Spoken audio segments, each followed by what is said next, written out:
Fast track 24 ஆண்டு அனுபவம், 24 நகரங்களில் 24 மணி நேரமும் உங்கள் சேவையில்.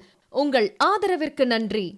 கர்நாடகா மாநிலம் பெங்களூருவை தொடர்ந்து தற்போது மும்பை நகரமும் தண்ணீர் பிரச்சனையை சந்திக்கும் நிலை ஏற்பட்டுள்ளது. மும்பையை சேர்ந்த கோராய் கிராமத்தில் கடந்த ஒரு வார காலமாக தண்ணீர் விநியோகம் செய்யப்படவில்லை என்ற புகார் எழுந்திருக்கிறது. அண்மையில் கர்நாடகா மாநிலம் பெங்களூருவில் கடுமையான தண்ணீர் பற்றாக்குறை ஏற்பட்டது. பொதுமக்களும் அங்கே அலுவலகங்களை அமைத்துள்ள நிறுவனங்களும் பெரும் மின்னலுக்கு ஆளாகின. பல இடங்களில் குடிநீர் கூட கிடைக்காமல் மக்கள் தவிக்கும் நிலை ஏற்பட்டது. இதேபோல் மும்பை நகரிலும் தண்ணீர் பிரச்சனை தலை தூக்க தொடங்கியுள்ளது. மும்பை மாநகராட்சியின் கீழ் வரக்கூடிய கோராய் கிராமத்தில் கடந்த ஒரு வார காலமாக தண்ணீர் விநியோகம் செய்யப்படவில்லை என்பது தெரிய வந்துள்ளது. இதன் காரணமாக அந்த கிராமத்தில் வசிக்கக்கூடிய 5000 குடும்பங்கள் தண்ணீரின்றி தவித்து வரும் சூழல் ஏற்பட்டுள்ளது. தற்போதைய சூழலில் கோராய் கிராமத்தை சேர்ந்த மக்கள் லாரிகள் மூலம் தண்ணீரை வாங்கி பயன்படுத்தி வருகின்றனர். சிலர் அருகே உள்ள கிராமங்களுக்கு சென்று கிணறுகளில் தண்ணீர் எடுத்து வந்து பயன்படுத்துகின்றனர். அடிப்படை தேவைகளுக்கான தண்ணீரை கூட லாரிகளில் வாங்கி பயன்படுத்த வேண்டிய சூழல் இருப்பதாகவும், இதற்காக ஒரு குடும்பம் 7000 ரூபாய் வரை செலவழிக்க வேண்டியிருப்பதாகவும் கிராம மக்கள் வேதனை தெரிவித்துள்ளனர். லாரிகளில் தண்ணீர் வேண்டும் என முன்பதிவு செய்தாலும் தங்களுக்கு உரிய நேரத்தில் அவை கிடைப்பதில்லை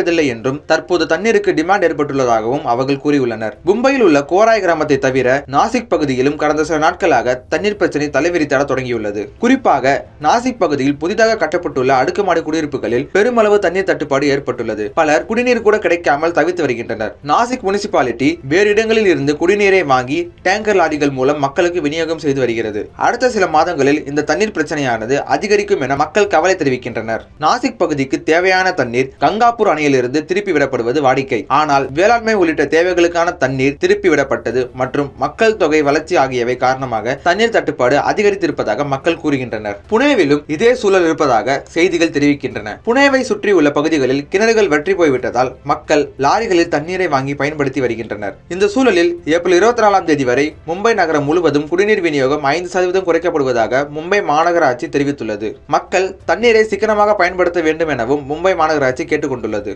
இதேபோல் டெல்லியில் குளிக்க மற்றும் குடிப்பதற்காக போதுமான தண்ணீர் கிடைக்காததால் மக்கள் கடும் அவதிப்பட்டு வருகின்றனர். ஷாஹாதாரா பகுதியில் உள்ள விஸ்வாஸ் நகர் பகுதிவாசிகள் தண்ணீர் தட்டுப்பாடு குறித்து புகார் தெரிவித்துள்ளனர். மக்கள் புகார்கள் அளிக்கப்பட்ட பிறகு டெல்லி ஜல் நிர்வாக அதிகாரிகள் பாதிக்கப்பட்ட பகுதிகளுக்கு சென்று கடந்த 2 மாதங்களில் இந்த பகுதிக்கு தினசரி 20,000 முதல் 35,000 லிட்டர் வரை தண்ணீர் வழங்கப்பட்டுள்ளது என்று தெரிவித்தனர். ஃபாஸ்ட் ட்ராக் 24 ஆண்டு அனுபவம், 24 நகரங்களில் 24 மணி நேரமும் உங்கள் சேவையில். உங்கள் ஆதரவிற்கு நன்றி.